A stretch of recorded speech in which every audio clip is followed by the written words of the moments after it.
many universal lessons that can be drawn from high-profile accidents, such as the Piper Alpha oil rig disaster and the King's Cross underground fire. However, perhaps the most important is an understanding that these, and just about every other workplace accident, were entirely preventable. How do we know this? Well, in these incidents, there were many early signs, or if you like, near misses, that warned of impending trouble. For example, before the King's Cross fire, fires on escalators had become an almost routine event. Most of the time, they were small and extinguished before serious damage occurred. On Piper Alpha, there had previously been a dangerous build-up of gas, very similar to the incident that eventually destroyed this oil rig. Maintenance lead hand, we've got a trip on two of the centrifugal compressors, over. Research has shown that the vast majority of workplace accidents, however minor, follow this type of pattern, in which the actual event is preceded, very often, by a large number of near misses. Our organisation has already implemented an extensive process of risk assessment in order to prevent, systematically, accidents and ill health. These case studies show us that near-miss or incident reporting is a vital mechanism for monitoring how well our risk assessment process is working. As a manager of a fairly large group, there's about 200 people in my team, near-miss reporting is one of the key tools that I use to manage safety and make sure that we're continuously improving. So it's a very important process for us. This is a management issue, and therefore when a member of staff comes along with a near miss, the manager really should treat that responsibly, thank the individual for reporting it and properly investigate it. Near-miss reporting helps us to check that we've identified all the hazards within our workplace and monitors proactively how our risk controls are performing. However, achieving an effective near-miss reporting system is not an easy task. A whole host of factors can easily scupper the process. And so, in this programme, we will examine the nature of near-miss reporting, its role in preventing accidents and ill health, and finally, what you, as a safety representative, team leader or manager, can do to make this process effective.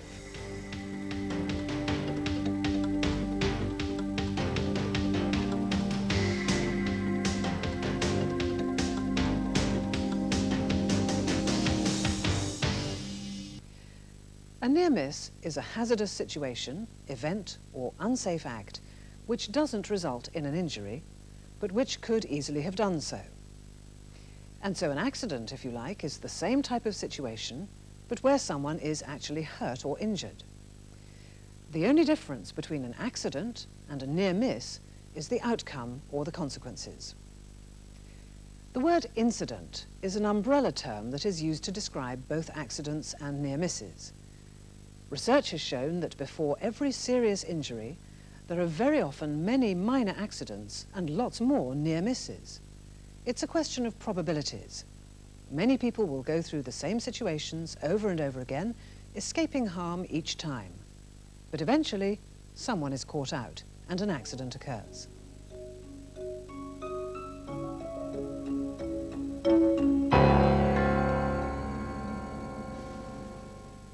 This relationship of near misses to accidents can be shown as a pyramid, and the ratio is uncannily similar for most workplaces. Often, for every 600 near misses, there's likely to be around 10 minor injuries which are likely to result in one serious injury. Therefore, near misses can be used as an early warning system of impending accidents. If we can identify and shrink the base of the pyramid, we can reduce the probabilities of both minor and serious accidents occurring.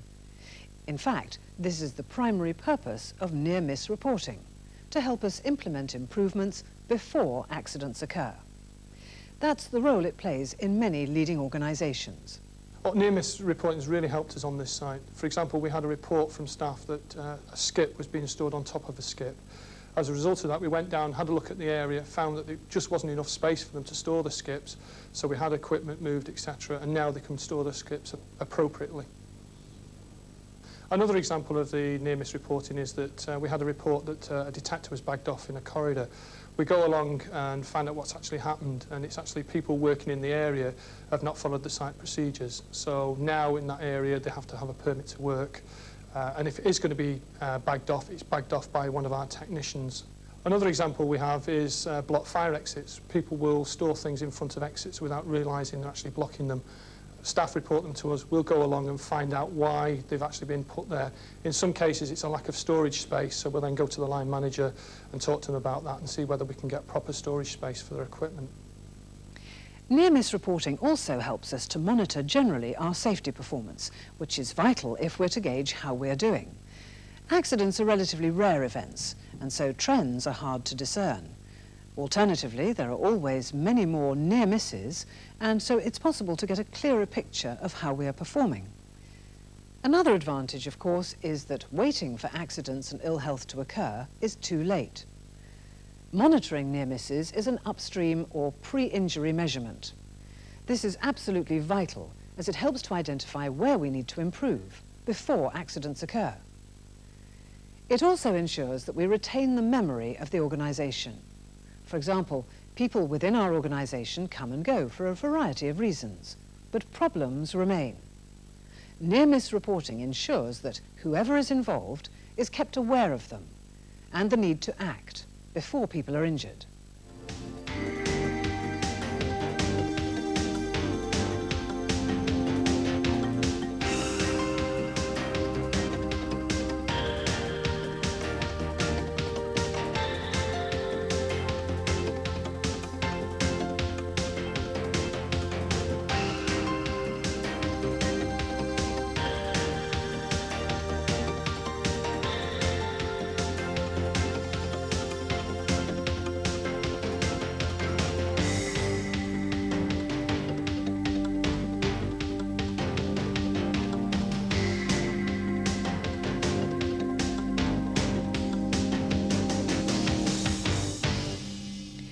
Despite its importance, getting people to report near misses is not an easy thing to do. Perhaps the single most influential barrier is a fear of being blamed. In part, this is due to a natural tendency that we all have to blame people and not the situation they face. Why is this? The answer can be found in the illusion of free will. We all place great value in the belief that we are free agents, or if you like, captains of our own fate. We naturally assume that other people are free to choose between right and wrong, between safe and unsafe acts. For example, we all curse bad drivers. We unhesitatingly blame them personally for their errors. We call them stupid, idiotic, perhaps worse. Idiot! Right, don't let it drive, mate. Of course, when we slip up, and we all make mistakes, it's because of understandable problems or innocent mistakes. Maybe it's due to a blind spot in your mirror, or it's just difficult to see clearly, and it's hard not to jump out on moving traffic. In these situations, we don't consider ourselves to be one of the idiots, even though that's what someone else will be calling us. The same phenomenon of blaming individuals rather than the situations they face often occurs in the workplace. For example, it's very common to see comments such as operator error, told to take more care, on accident and near-miss reports. And traditionally, managers and supervisors have been quick to reprimand their colleagues for what they see as acts of avoidable risk-taking. You're the fourth person I've come across this morning not wearing them, and I'm getting a bit tired of pointing this. This process leads to what's known as the blame cycle. It's a vicious circle where unsafe acts, which are seen as deliberate and avoidable, are dealt with by warnings, sanctions, or demands to be more careful. Such measures are usually ineffective, and unsafe acts continue to occur. These errors are then seen as even more blameworthy, since people appear to be ignoring the warnings, and so the process repeats itself. Experienced managers know that this blame cycle has a number of important drawbacks when trying to prevent accidents and ill health. People are fearful of coming forward, then near misses won't be reported, accidents won't be investigated properly, we won't get the benefit and the learning from those incidents, and then we can't improve the safety performance on site. If people don't report problems because they've got a fear that they'll get a blame attached to it, then there's a likelihood that problems will be just swept under the carpet.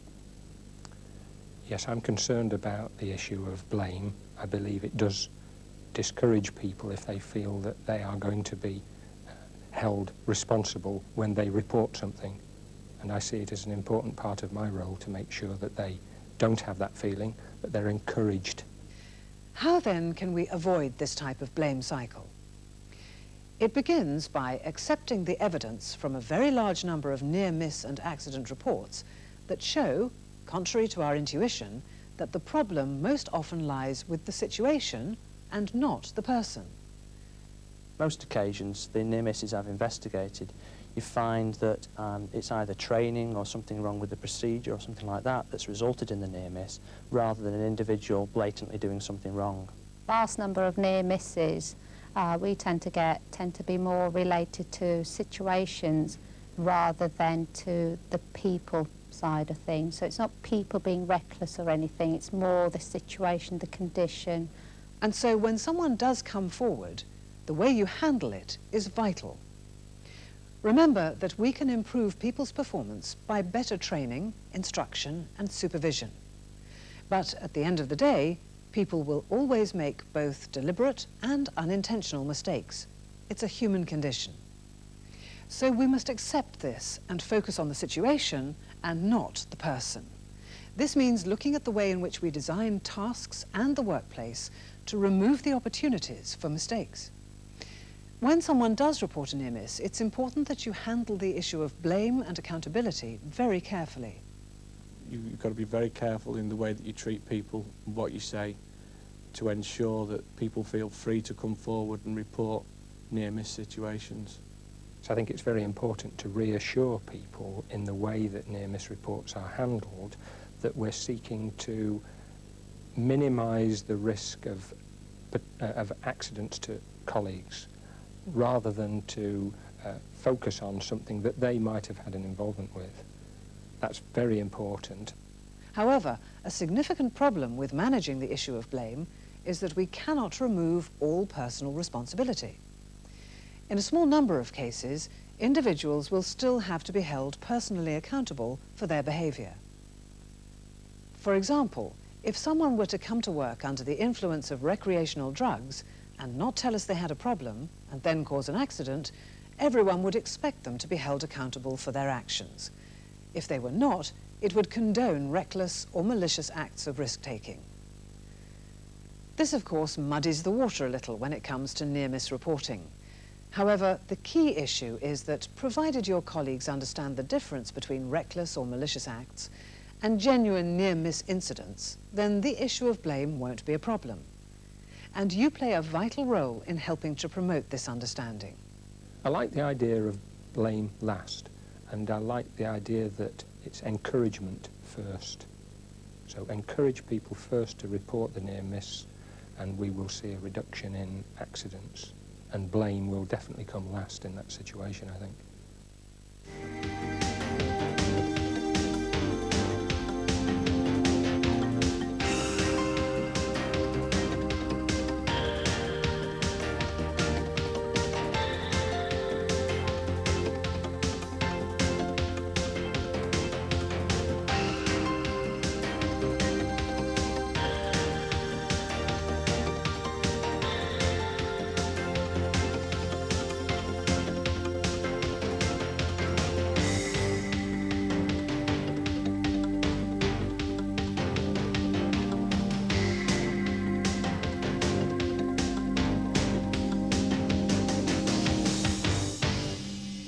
Breaking the blame cycle is only the beginning. Many other factors can easily inhibit near-miss reporting. If it requires too much effort, then people are unlikely to bother. So please help us to make the process as simple and spontaneous as possible. This means ensuring your colleagues know how to report near misses. It involves making an effort to initiate their comments at every available opportunity. For example, during team meetings or informal inspections. Research has shown that if these barriers can be overcome, reporting will occur. However, it will not last for very long unless people can see something coming out of it. An authoritative body of research studies have shown that the most influential factor in prompting near-miss reporting is the way in which managers handle the reports, and in particular, the degree to which they communicate with their colleagues. If people aren't kept informed about what's happening with their near misses, they'll get demotivated and they'll probably not want to or bother reporting another near miss. For the system to work, the learning that you get from every near miss needs to be shared as widely as possible, because that near miss won't happen to the same person next time. It'll happen to someone somewhere else, and everyone needs the learning. We have to feed back to staff who have taken the time and trouble to report the near miss what's actually happened. If it turns out that it wasn't a near miss, we still need to feed that back in them and thank them for their efforts, and to obviously keep their eyes open again when they're walking around the site. That's what we want to encourage. This simple act of communication alone will provide a lot of motivation. But please remember, the whole point of near-miss reporting is to improve working conditions and methods. At the end of the day, lip service alone won't convince anyone that our near-miss reporting system is worth the effort. Communicating it's one thing, but you've got to walk the talk after that and make sure that you're seen to follow the near-miss procedure yourself, that you progress near misses that cross your desk very quickly and promptly, and that you see them through with meaningful actions that are completed, not just done in paper. Another point to bear in mind is that fixing the immediate problem, whilst important, is not enough. Think of it like this. A person who swats a mosquito that lands on their leg solves the immediate threat to their health and comfort, but it doesn't solve the underlying problem or root cause. There will be many more mosquitoes waiting to take its place. To be truly safe, it's necessary to drain the swamp and remove the breeding ground. The same is true with near misses. Someone might nearly slip on a puddle of water. If you cleared it up and went no further, you'd be mosquito swatting and not draining the swamp. This might just be one symptom of generally poor standards of housekeeping, which may still cause slipping and tripping accidents elsewhere. To get to root causes, simply ask why. It's often a process of following a chain of causes back to what is termed the root cause. In this example, why is this spillage here? In this case, it was because someone was carrying an improvised can containing fluid and it was hard not to spill it. But why was this person using such a makeshift canister? Because it had been used to catch a long-standing leak on an adjacent machine and had to be emptied now and again. So why was a temporary fix like this in place? Why hadn't the machine been fixed? Because the contractor responsible for maintaining this machine was slow to come out. They had been contacted. Why was an unreliable contractor being used? Because the contractor vetting procedures were inadequate. Those who are adept at managing near-miss reports know that there are often these types of lessons to be learnt that can reflect organisation-wide problems, not just those that might be specific to your area. The purpose of the near-miss system is to get to the root cause and to try and eliminate the problems associated with it. One near-miss report could lead to many items of learning which could prevent a whole number of accidents in the future. Finally, remember that near-miss reports also help to monitor the effectiveness of our risk assessments. When a near-miss occurs, it's an indication of either a hazard that hasn't been identified or an existing risk control that's not working. Either way, it's an early warning signal that the assessment needs to be revisited and action taken.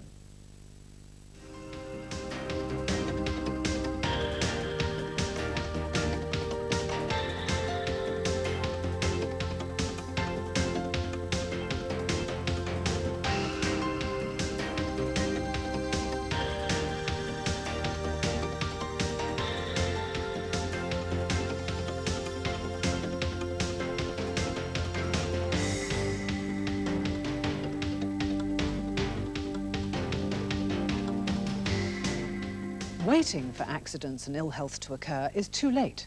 We need to adopt a proactive approach, and near-miss reporting plays a vital management role. It provides an early warning system of impending accidents and ill health and enables us to measure proactively our health and safety performance.